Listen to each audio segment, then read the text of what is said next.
coalition of right-wing billionaires, Christian Zionists, and some of President Obama's Wall Street defectors have teamed up on a multi-million-dollar campaign to brand Obama soft on Israel. We believe the borders of Israel and Palestine should be based on the 1967 lines. Though their motivations in seeing Obama replaced by Mitt Romney may differ, their tactic of stoking fears of a nuclear-armed Iran wreaking havoc in the Middle East unites them.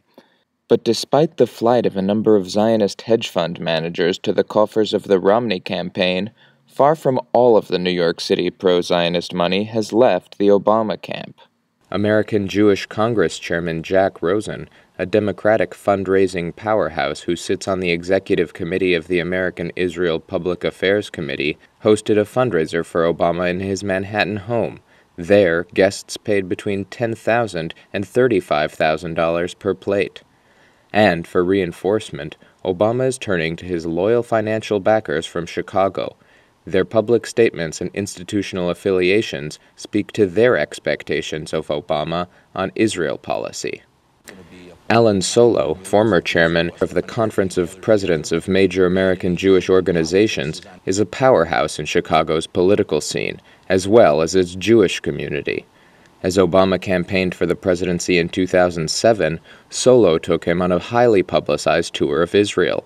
An Obama supporter since Illinois State Senate campaign of 1994, Solo was the first person to refer to Obama as America's first Jewish president and has been a key supporter of Obama in elite Jewish circles. This election cycle, Solo has raised between $200,000 and $500,000 for the Obama campaign. On January 19th, when Obama's rendition of Al Green's Let's Stay Together in Harlem was all over the national media, less mention was made of the more intimate, more expensive fundraiser hosted by Solo for Jewish Democrats on Manhattan's Upper East Side. That brought in more than $500,000. Other members of Obama's Chicago inner circle are also concerned with continuing America's staunch support for Israeli policy, and mega donor Haim Saban, the Israeli immigrant who was Bill Clinton's top individual donor, has also pulled Obama's Israel messaging to the right by flexing his financial muscle. Haim Saban has on earlier occasions said, "I'm an ardent Zionist." Philip Weiss is the founding co-editor of MondoWeiss.net. He's a toy manufacturer. I believe he started Power Rangers and made a huge fortune. He has given a lot of money to the Democratic Party, and I'm sure he has other issues, but he has said that his number one issue is Israel. And others who have given to Obama, these are early givers and critical givers, Lester Crown, the Crown family in Chicago, Lee Rosenberg, a media executive in Chicago, and the Pritzker family, the Hyatt Hotel family. All of them are to one degree or another. Lester Crown, the patriarch, is very concerned with Israel. I think some of his children are less obsessed with that issue. But Lee Rosenberg is very concerned, and I think Penny Pritzker, I believe, who was the chairman of his finance committee, has indicated strong support for Israel. As Heilemann said, Jews are just a critical component of Obama's donor base, and Saban is an indication of that. Saban, who funds a very pro-Israel think tank, the Brookings Institution. Saban has also, I should say, flirted with not supporting Obama. He supported Hillary at first the last time around, and therefore Obama's stances on Israel are critical to keeping Haim Saban on board. And while Israel may not have been the main topic of conversation, Saban recently attended a Hollywood fundraiser headlined by Michelle Obama, which raised about $1 million. Jewish power broker Steve Bing was also on the guest list. Both are members of the Friends of the Israeli Defense Forces, and both rank among the top givers to the Democratic Party. With these donors in mind, the Obama campaign released a 5-page document entitled President Obama's Stance on Israel, Myths vs. Facts, which members of Congress and campaign staffers distributed in synagogues and in Jewish community centers around the country. It accepts the basic truth of Republican arguments that the U.S. owes Israel its unequivocal support politically, militarily, financially, and indeed morally, and it highlights Obama's record of providing that support.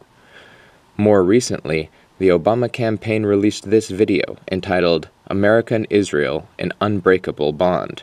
It reinforces Obama's self-styling as Israel's best friend. My administration have made the security of Israel a priority.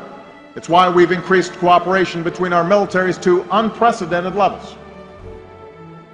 It's why we're making our most advanced technologies available to our Israeli allies. We are determined to prevent Iran from acquiring nuclear weapons. And that's why we have imposed the most comprehensive, the hardest hitting sanctions that the Iranian regime has ever faced. We haven't just talked about it, we have done it. And we're going to keep up the pressure. And that's why, rest assured, we will take no options off the table. America's commitment and my commitment to Israel and Israel's security is unshakable. This connection between money and messaging runs deep.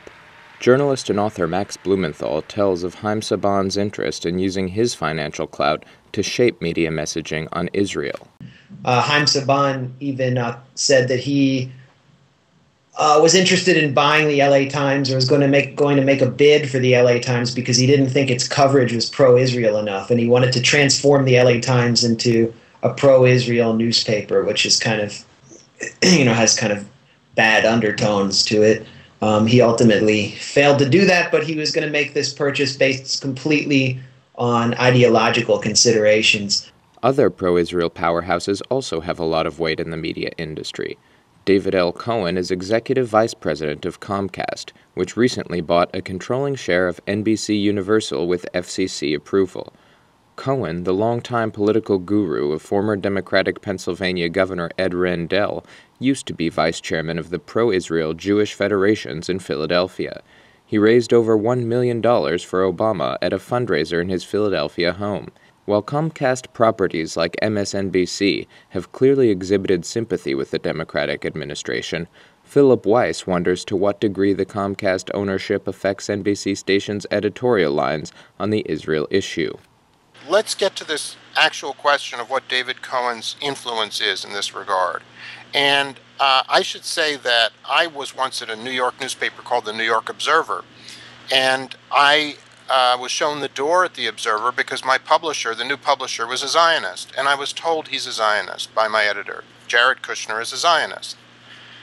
They don't want an anti-Zionist working at a Zionist paper. I sort of understand that. Do we get that type of explicit identification on David Cohen's part? Yes, David Cohen has said, I'm a great supporter of Israel. He would also say he has nothing to do with the programming, I'm sure. I'm sitting here tonight in Jerusalem, the Holy Land. But what we have is a network where they're never covering the Israel lobby, where Jeff Zucker at NBC used to say, I don't want more Palestinians on the news. I think that the issue that my publisher raised, being a Zionist, is an issue that's pervasive in the media. You have a lot of, a lot of Jews in the media, including myself, and most of us are Zionists. The Israel lobby has an undeniable impact on the electoral politics of the U.S. But not all the manifestations of the Israel lobby originate in the Jewish community. The financial motivations for conflict and turmoil in the oil-rich Middle East extend deep into the multinational corporate structure of global capitalism. For The Real News, I'm Noah Gimbel in Washington.